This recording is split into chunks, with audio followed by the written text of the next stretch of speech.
ខ្លងខែកហាច់លោកអើយទួយសោកស្រណោះអើយសួស្តីអ្នកទាំងអស់គ្នាសូមស្វាគមន៍មកកាន់ជម្រៅចិត្តនៅក្នុងរតនសម្បត្តិបទចម្រៀងខ្មែរសម័យដើមមានបទមួយដែលលាក់បាំងនៅរឿងពិតនៃសោកនាដកម្មជីវិតគ្រួសារមួយក្រោយរដ្ឋប្រហារឆ្នាំ1970បទនោះគឺចម្រៀងមរណៈនិពន្ធដោយលោកគង់ប៊ុនឈឿនច្រៀងដោយលោកស៊ិនស៊ីសាមុតចំរៀងមរណៈព្រួយប្រាំងងាយព្រៀនលើកបាញ់បំពេញសូមព្រះមង្គលគ្រប់គ្នាស្គាល់បទនេះតាមឃ្លាដំបូងថាខ្លងខែកហាច់លោកប៉ុន្តែមិនមានមនុស្សប៉ុន្មានអ្នកឡើយដែលបានដឹងពីប្រវត្តិដើមនិងឈ្មោះជនរងគ្រោះពិតប្រាកដថ្ងៃនេះយើងនឹងស្រាយបំភ្លឺនៅអាចកំបាំងដែលលាក់នៅក្នុងទំនុកច្រៀងនេះបទចម្រៀងមរណៈត្រូវបាននិពន្ធឡើងនៅឆ្នាំ1973ឧទ្ទិសដល់មរណភាពរបស់មិត្តភ័ក្តិរបស់លោកគង់ប៊ុនឈឿនដែលមានឈ្មោះថាសោមថោងហៅមនោផលលោកសោមថោងគឺជាអតីតអ្នកចម្រៀងនិងជាចាងវាងកាសែតដែលក្រោយមកលោកបានចូលបម្រើនៅក្នុងកងទ័ពនៅបន្ទាយច្បារមនខេត្តកំពង់ស្ពឺសោកនាដកម្មបានកើតឡើងនៅពេលដែលលោកសោមថោងដឹកប្រាក់ខែទៅបើកឲ្យទាហានដោយមានភរិយាឈ្មោះច័ន្ទស៊ីប៊ុននិងកូនរួមដំណើរជាមួយផងដែរពេលនោះពួកឧទាមបានស្ទាក់ផ្លូវបាញ់ប្រហារលើឡានដើម្បីប្លន់យកលុយបណ្ដាលឲ្យលោកសោមថោងបានស្លាប់នៅកណ្ដាលផ្លូវយ៉ាងរន្ធត់ចំណែកភរិយានិងកូនតូចបានរួចខ្លួនដោយសារបានរមៀលលាក់ខ្លួននៅក្រោមសាកសពរបស់ទាហានក្រោយមកភរិយាលោកសោមថោងបានស្នើសុំលោកគង់ប៊ុនឈឿនឲ្យតាក់តែងរឿងពិតរបស់គាត់ជាប្រឡំលោកដែលមានចំណងជើងថារឿងពិតរបស់ខ្ញុំ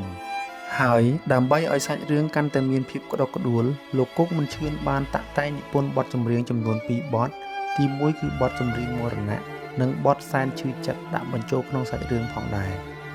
ឥឡូវយើងសូមធ្វើការវិភាគលើទំនុកច្រៀងវិញម្ដងខ្លងខែកហាច់លោកអើយទួយសោកស្រណោះអើយដាយរូបកំផងដាយឈ្មោះជីវ៉ាលេងកំនាំកាយឲ្យឆ្ងាយភ្លេងការឆ្ងាយទាំងបត់រាបណាភាំងក្តីខ្លងខែកហាច់លោកគឺជាសម្លេងសោកសៅដ៏ធំធេងដែលហាច់ពិភពលោកទាំងមូលភ្លេងកម្មប្រៀបផ្ទុយនឹងភ្លេងការមានន័យថាព្រឹត្តិការណ៍អាក្រក់បានផ្ដាច់ជីវិតគូរបស់ពួកគេទាំងកំពុងស្ពឺអើយបងលឺតូចយំអើយអាត្រៀតភ្លៀងធំមុំរាវរោប្តីទុំនុកប្រែកណោតគូបដោតគល់ជ្រៃមិនគួរលោកីប្រឡ័យមនោផលអើយកវីបានលើកឡើងពីទីតាំងពិតនិងប្រើឈ្មោះមនោផលផ្ទាល់ធូបដោតគល់ជ្រៃគឺជារូបភាពនៃការធ្វើបុណ្យឧទ្ទិសកុសលនៅកន្លែងកើតហេតុចំរៀងមរណៈព្រួយប្រាំងងាយព្រៀនលើកបាញ់បំពេញសូមព្រះមង្គលបាញ់មួយទុកមួយឲ្យព្រួយសោសល់នឹកឡើងអំភលគល់តែទឹកភ្នែកអើយព្រួញប្រាក់នាយព្រានសំដៅលើក្របកំភ្លើងដែលបាញ់ចេញពីភាពលោភលន់ចង់បានប្រាក់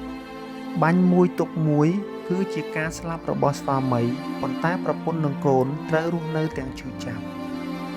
ឃ្លាចុងក្រោយរៀបការកំសត់នៅនៅបាត់ដំបងអើយឥឡូវបង្កងជីវិតបាក់បាច់អើយនេះគឺរឿងខ្ញុំរនំទឹកភ្នែកខ្ញុំប្រាប់ជើងមេឃរំលែកទុកផងអើយ ការរៀបរាប់ពីខេត្តបាត់ដំបង ជាកន្លែងអនុស្សាវរីយ៍របស់លោកសោមថងនិងភរិយាដែលផ្ដើមជីវិតគូស្វាមីភរិយាតាមរយៈអាពាហ៍ពិពាហ៍បង្កងជីវិតបាក់បែកគឺជារូបភាពនៃការបន្តរស់នៅម្នាក់ឯងក្នុងភាពគំព្រាឯកោសរុបមកបទចម្រៀងមរណៈមិនមែនគ្រាន់តែជាបទមនោសញ្ចេតនាធម្មតាទេតែជាកញ្ចក់ឆ្លុះបញ្ចាំងពីភាពវឹកវរសោកសៅនិងការបាត់បង់ជីវិតមនុស្សស្លូតត្រង់ក្នុងសង្គ្រាមស៊ីវិលវាជាសិល្បៈដែលចងក្រងពីឈាមនិងទឹកភ្នែកពិតប្រាកដសូមអរគុណដល់លោកគង់ប៊ុនឈឿនដែលបានកត់ត្រាប្រវត្តិនេះទុកហើយក៏សូមអរគុណដល់លោកស៊ិនស៊ីសមុទ្រដែលបានបកស្រាយបទនេះដោយសំឡេងដ៏រំជួលចិត្តផងដែរតើអ្នកយល់យ៉ាងណាដែរចំពោះប្រវត្តិរឿងរ៉ាវនៃបទចម្រៀងមួយនេះសូមចែករំលែកយោបល់របស់អ្នកទាំងអស់គ្នានៅក្នុង comment ខាងក្រោមកុំភ្លេចចុច like និង subscribe ដើម្បីបន្តស្វែងយល់ពីប្រវត្តិរឿងរ៉ាវនិងវិភាគបទចម្រៀងផ្សេងទៀតជាមួយខ្ញុំសូមអរគុណសម្រាប់ការចំណាយពេលវេលាដ៏មានតម្លៃរបស់អ្នកទាំងអស់គ្នាក្នុងការទស្សនាវីដេអូនេះពីដើមរហូតដល់ចប់ខ្ញុំក៏សូមអភ័យទោសបើសិនជាមានកំហុសឆ្គងណាមួយដោយអចេតនាជួបគ្នានៅវីដេអូបន្ទាប់នេះគឺរឿងខ្ញុំរនំទាំងភ្នែកខ្ញុំប្រាប់ជើងមេឃរំលែកទុកផង